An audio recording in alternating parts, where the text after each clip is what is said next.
जागरूक जनतेचे एकमत, आपलं जागृत जनमत। अर्जुनवाड शिरोळ मार्गावर अपघात, डंपरच्या सुसाट वेगामुळे टेम्पो उलटला, 2 मुली जखमी। अपूर्ण रस्ता ठरतोय कर्दनकाळ, सलगरे 5वा मैल रस्ता तात्काळ पूर्ण करा। अर्जुनवाड शिरोळ राज्यमार्गावर 4 चाकी वाहन आणि टेम्पो यांच्यात झालेल्या अपघातात टेम्पो पलटी झाला आहे।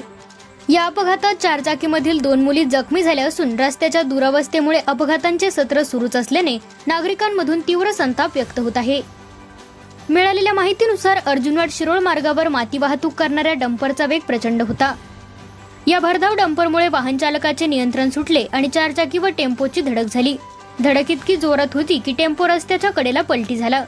या अपघातात कारमधील 2 मुलींना दुखापत झाली असून त्यांना तातडीने उपचारासाठी रुग्णालयात दाखल करण्यात आले आहे। गेल्या अनेक दिवसांपासून या मार्गावरील काम रखडलेले आहे। अपूर्ण रस्ता आणि त्यातच मोठ्या प्रमाणात होणारी मातीची वाहतूक यामुळे हा मार्ग वाहनधारकांसाठी मृत्यूचा सापळा बनला आहे। भरधाव डंपरवर प्रशासनाचे कोणतेही नियंत्रण नसल्याने सर्वसामान्य प्रवाशांचे जीव धोक्यात आले आहेत। सलगरे ते 5वा मैल या राज्यमार्गाचे काम अर्धवट करण्यात आले आहे। काम पूर्ण व्हावे यासाठी आंदोलक अंकुश सामाजिक संघटनेकडून वारंवार निवेदन देऊनही काम पूर्ण झाले नाही। हा रस्ता लवकरात लवकर पूर्ण झाला नाही तर तीव्र आंदोलन छेडण्याचा इशारा आंदोलन अंकुशच्या व परिसरातील ग्रामस्थांनी दिला आहे। जागृत जनमत न्यूज साठी अर्जुनवाडहून संपादक विनोद पाटील।